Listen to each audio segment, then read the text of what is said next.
Hello नमस्कार प्यारे विद्यार्थियों, स्वागत है आप सभी का उत्कर्ष परिवार में। कैसे हैं आप सब लोग? उम्मीद कर रहा हूं कि सब लोग बहुत अच्छे होंगे, स्वस्थ होंगे, मस्त होंगे और अपनी पढ़ाई में ज़बरदस्त तरीके से व्यस्त भी होंगे। सभी का बहुत बहुत हार्दिक स्वागत, अभिनंदन है उत्कर्ष के इस ऑनलाइन प्लेटफॉर्म पर।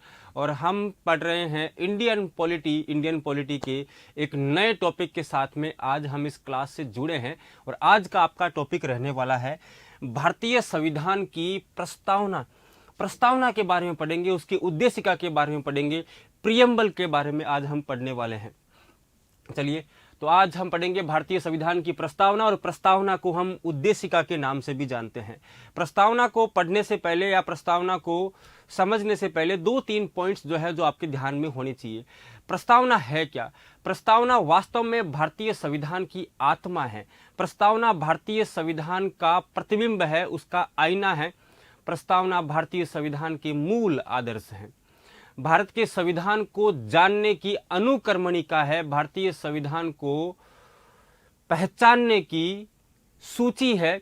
भारतीय संविधान का लघु रूप होता है प्रस्तावना। प्रस्तावना को हम उद्देशिका के नाम से भी जानते हैं। ऐसा क्यों कहते हैं? प्रस्तावना को उद्देशिका क्यों कहते हैं? अंग्रेजी में इसको बोलते हैं प्रियम्बल। इसके पीछे रीजन क्या है? उद्देशिका कहने के पीछे रीजन है उद्देश्य प्रस्ताव। 13 दिसंबर 1946 13 ऑफ दिसंबर 1946 को संविधान सभा की 5वीं बैठक होती है। इस 5वीं बैठक में पंडित जवाहरलाल नेहरू ने संविधान सभा के सामने उद्देश्य प्रस्ताव को रखा था। ये उद्देश्य प्रस्ताव भारतीय संविधान का उद्देश्य था कि हम किस प्रकार का संविधान का निर्माण करने वाले हैं, किन रास्तों पर चल करके हम संविधान का निर्माण करेंगे और संविधान में मूल रूप से किन तत्वों को, किन बातों को शामिल किया जाएगा। इन तमाम बातों को समावेशित करते हुए जवाहरलाल नेहरू ने उद्देश्य प्रस्ताव को पेश किया। ये उद्देश्य प्रस्ताव आगे चल करके भारतीय संविधान की प्रस्तावना बनता है। यानी हम कह सकते हैं कि भारतीय संविधान की जो प्रस्तावना है यह उद्देश्य प्रस्ताव का संशोधित रूप है। प्रस्तावना उद्देश्य प्रस्ताव का संशोधित रूप है या संशोधित संस्करण है। उद्देश्य प्रस्ताव का संशोधित संस्करण है। इसीलिए हम प्रस्तावना को उद्देशिका के नाम से भी जानते हैं। प्रस्तावना के बारे में खूब सारे स्टेटमेंट फेमस हुए हैं। जैसे ठाकुरदास भार्गव ने प्रस्तावना को भारतीय संविधान की आत्मा कहा है। प्रस्तावना संविधान की आत्मा है। प्रस्तावना संविधान की आत्मा है। प्रस्तावना आत्मा के अलावा हम कह सकते हैं कि प्रस्तावना भारतीय संविधान का हृदय है। हृदय भी कह सकते हैं, संविधान का सार कह सकते हैं। प्रस्तावना संविधान का सार है, या हम कह सकते हैं प्रस्तावना संविधान का लघु रूप है। संविधान का लघु रूप भी इसको कह सकते हैं। प्रस्तावना संविधान का लघु रूप है, छोटा रूप है, उसका सार रूप है। हम कह सकते हैं कि प्रस्तावना वो संविधान की अनुक्रमणिका है। संविधान की अनुक्रमणिका, इंडेक्स अनुक्रमणिका। जिस प्रकार से किताब में पहले पृष्ठ पर अनुक्रमणिका लिखी होती है, इंडेक्स लिखी होती है, जिससे हमें पूरे किताब के बारे में जानकारी मिलती है, उसी प्रकार से प्रस्तावना से हमें पूरे संविधान के बारे में जानकारी मिलती है। इसको भारतीय संविधान का दर्पण भी कहा जाता है। संविधान का दर्पण कहते हैं। संविधान का दर्पण इसे कहा जाता है, प्रतिबिंब इसे कहा जाता है। भारतीय संविधान का प्रतिबिंब कहा जाता है, आईना कहते हैं। दर्पण भी कहते हैं, प्रतिबिंब भी कहते हैं, आईना भी कहते हैं। यानी कुल मिलाकर के इससे भारतीय संविधान के दर्शन होते हैं। प्रस्तावना से भारतीय संविधान के दर्शन होते हैं। प्रस्तावना से भारतीय संविधान के दर्शन होते हैं। पूरे संविधान के दर्शन हो जाते हैं। यानी संविधान का मूल भाव क्या है, संविधान के दर्शन होते हैं। संविधान के जो मूल भाव है, संविधान के मूल भाव यानी संविधान की भावना क्या है, संविधान के मूल भाव, संविधान के आदर्श, संविधान के लक्ष्य, संविधान निर्माताओं के विचार, जिन्होंने संविधान को बनाया है, संविधान निर्माताओं के विचार, आदि की जानकारी हमें प्रस्तावना में मिलती है।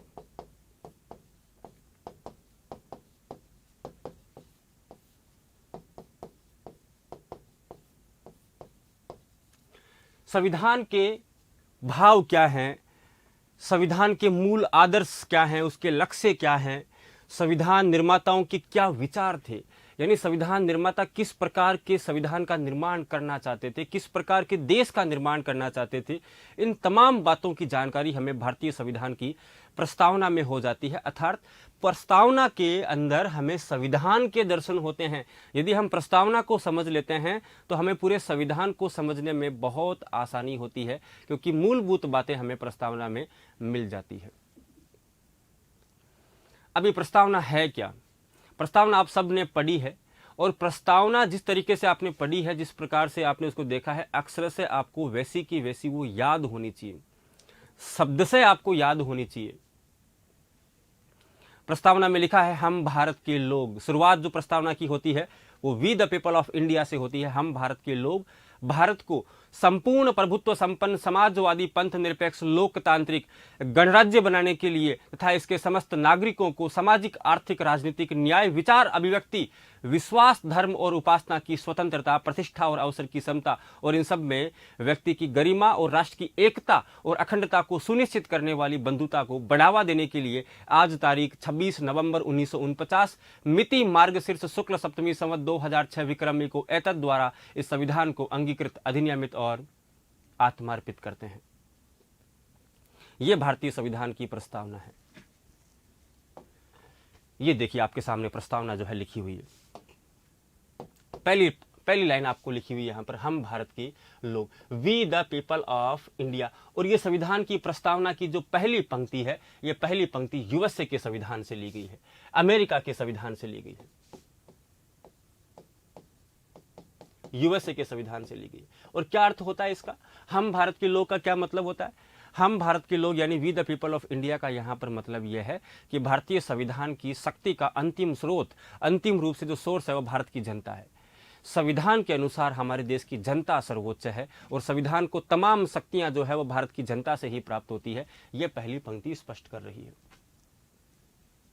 इसके आगे जो लिखा है, भारत को एक संपूर्ण प्रभुत्व संपन्न समाजवादी पंथ निरपेक्ष लोकतंत्रात्मक गणराज्य बनाने के लिए, ये जो आगे 5 पॉइंट लिखे हुए हैं, संपूर्ण प्रभुत्व संपन्न समाजवादी पंथ निरपेक्ष लोकतंत्रात्मक और गणराज्य, ये 5 पॉइंट भारतीय संविधान की या भारत देश की प्रकृति को दर्शाते हैं, भारतीय संविधान की विशेषता को दर्शाते हैं।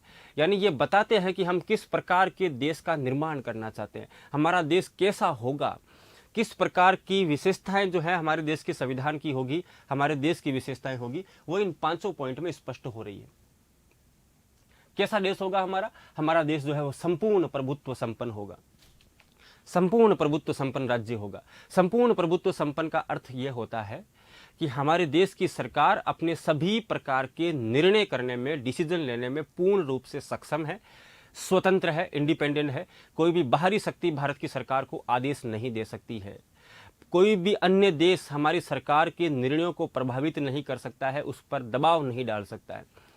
हमारे आंतरिक मामले कैसे होंगे, यानी हमारे इंटरनल मैटर्स और हमारे एक्सटर्नल मैटर्स, तमाम प्रकार के मैटर्स को डिसाइड करने में या उन पर निर्णय लेने में हमारी सरकार जो है वो पूरी तरीके से स्वतंत्र है, किसी के दबाव में काम नहीं करेगी।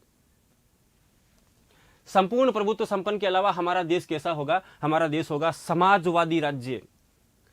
समाजवाद की अवधारणा को हमने अपनाया है और समाजवादी राज्य का मतलब होता है उत्पादन और वितरण के संसाधनों पर सरकार का नियंत्रण होगा, सरकार कंट्रोल करेगी। हॉस्पिटल सरकार बनाएगी, स्कूल कॉलेजेस सरकार बनाएगी, सड़कें सरकार बनाएगी, पानी बिजली की व्यवस्था सरकार करेगी, बैंकें सरकार खोलेगी, जितने भी गेहूं भी सरकार ही बांटेगी। तो उत्पादन और वितरण के संसाधनों के ऊपर सरकार का कंट्रोल होगा। इसका मतलब समाजवादी राज्य हम बनाएंगे। पंथ निरपेक्ष, पंथ निरपेक्ष का मतलब क्या होता है? सेकुलरिज्म का मतलब क्या होता है? पंथ निरपेक्ष का मतलब होता है कि भारत जो है वो एक पंथ निरपेक्ष देश बनेगा, जहां पर सभी धर्मों का सम्मान होगा।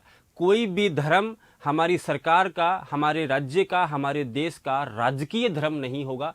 नेशनल रिलीजन हम किसी को नहीं मानेंगे, अपितु सभी धर्मों को एक समान भाव से देखेंगे। सभी धर्मों को आगे बढ़ने के समान अवसर प्रदान किए जाएंगे। किसी भी धर्म के साथ कोई भेदभाव नहीं किया जाएगा।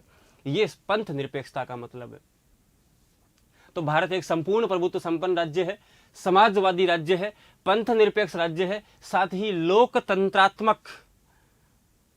लोकतंत्रात्मक गणराज्य। लोकतंत्रात्मक का मतलब होता है कि भारत में जनता का शासन होगा, रूल ऑफ पीपल होगा, जो कि इब्राहिम लिंकन कहते हैं, by the people, of the people and for the people.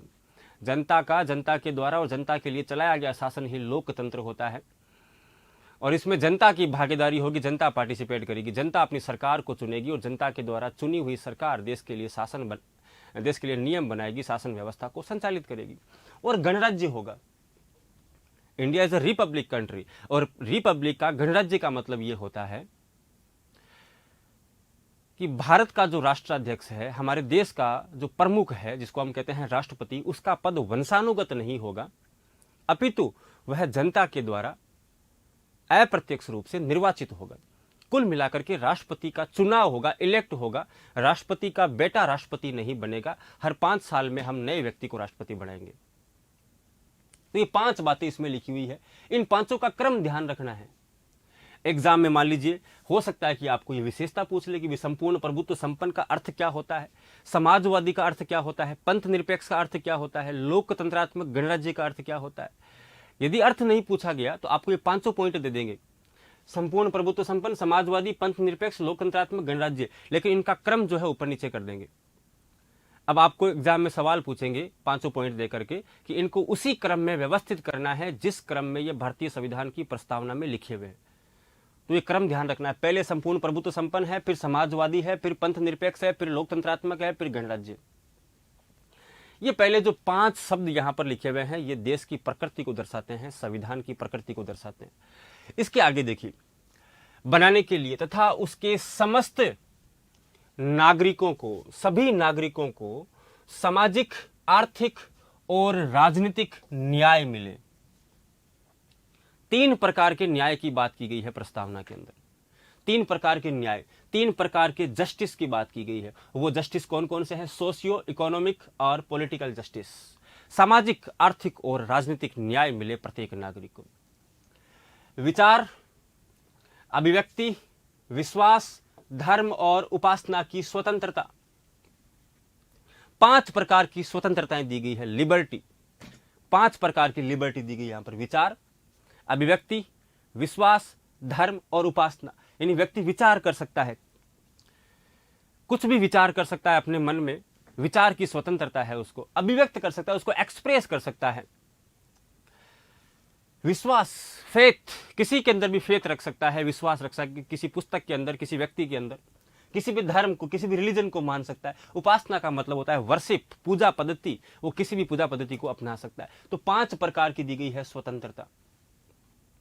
और 2 प्रकार की समता दी गई है, इक्वालिटी, प्रतिष्ठा और अवसर की समता। एग्जाम में सवाल पूछेंगे आपको, संविधान की प्रस्तावना में कितने प्रकार के तो न्याय की बात की गई है?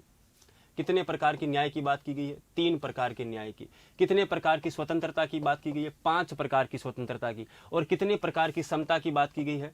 2 प्रकार की समता की। 3 प्रकार का न्याय, सामाजिक, आर्थिक, राजनीतिक न्याय।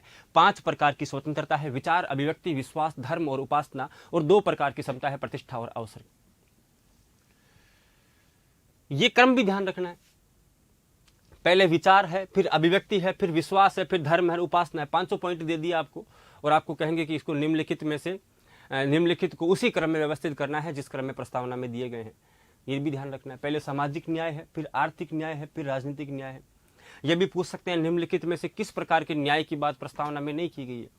ऑप्शन दे देंगे आपको, सामाजिक, आर्थिक, राजनीतिक और धार्मिक। तो धार्मिक न्याय की बात नहीं की गई, सामाजिक, आर्थिक और राजनीतिक न्याय की बात की गई। कितने प्रकार की न्याय की बात है? 3 प्रकार की। स्वतंत्रताएं कितने प्रकार की है? 5 प्रकार की। उनका भी क्रम, पहले विचार है, फिर अभिव्यक्ति है, फिर विश्वास है, फिर धर्म है, फिर उपासना है। और 2 प्रकार की समता, 2 प्रकार की इक्वालिटी है, प्रतिष्ठा और अवसर। इनको प्राप्त करने और उन सब में व्यक्ति की गरिमा और राष्ट्र की एकता और अखंडता को सुनिश्चित करने वाली बंधुता। किस प्रकार की बंधुता? जो राष्ट्र की एकता और राष्ट्र की अखंडता को सुनिश्चित करे, ऐसी बंधुता, और व्यक्ति की गरिमा को बनाए रखे। प्रत्येक व्यक्ति की गरिमा है, उसका आत्मसम्मान है, उसकी डिग्निटी है, उसको बनाए रखे। बंधुता का मतलब हो गया भाईचारा। बढ़ाने के लिए दृढ़ संकल्पित होकर के आज तारीख 26 नवंबर 1949, कौन सी तारीख का उल्लेख प्रस्तावना में किया गया है? 26 नवंबर 1949, और हिंदू कैलेंडर के अकॉर्डिंग होगा यह मिति मार्गशीर्ष शुक्ल सप्तमी, मार्गशीर्ष महीने की शुक्ल पक्ष की सप्तमी, और संवत 2006 विक्रमी, यानी विक्रम संवत कौन सा होगा? विक्रम संवत होगा आपके 2006। विक्रम संवत हमेशा ईस्वी सन से 57 साल आगे है। अभी यदि हम बात करें, अभी वर्तमान में 2024 है, तो विक्रम संवत कौन सा है? 57 जोड़ दीजिए, 2081 चल रहा है। एतद द्वारा इस संविधान को अंगीकृत, अधिनियमित और आत्मार्पित करते हैं। अंगीकृत का मतलब हो गया इसको स्वीकार करते हैं, अधिनियमित का मतलब हो गया इसको लागू करते हैं, और आत्मार्पित को मतलब होता है स्वयं को सौंपते हैं।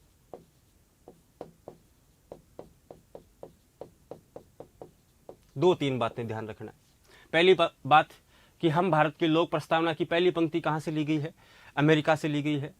अंतिम प्रस्तावना के जो अंतिम शब्द है अंगीकृत, अधिनियमित और आत्मार्पित करते हैं, यह प्रस्तावना के अंतिम तीनों शब्द हमने आयरलैंड के संविधान से लिए हैं। आयरलैंड के संविधान से इनको ग्रहण किया गया।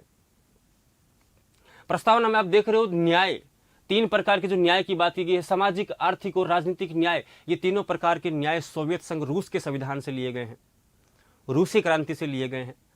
और स्वतंत्रता, समानता और बंधुता, स्वतंत्रता, समानता और बंधुता की ये जो अवधारणा है, यह अवधारणा हमने फ्रांस के संविधान से अडॉप्ट की है, फ्रांस के संविधान से ली है। तो ये कुछ बातें जो है प्रस्तावना से सीधे सीधे जो है प्रश्न बना सकते हैं। अब सवाल ये आता है कि क्या प्रस्तावना संविधान का भाग है? क्या प्रस्तावना में संशोधन हो सकता है? आज़ादी के बाद में जब 26 जनवरी 1950 को हमने संविधान लागू किया, संविधान के लागू करने के बाद में ये चर्चा का विषय बना कि क्या प्रस्तावना में संशोधन हो सकता है क्या? इसको लेकर के दो प्रमुख केस जो है हमारे सामने देखने को मिलते हैं, दो प्रमुख वाद हमें देखने को मिलते हैं। एक तो है आपके बेरुबाड़ीवाद। बेरुबाड़ीवाद जो है 1960, और बेरुबाड़ीवाद 1960 में सुप्रीम कोर्ट ने स्पष्ट किया कि प्रस्तावना जो है वो संविधान का भाग नहीं है। प्रस्तावना संविधान का भाग,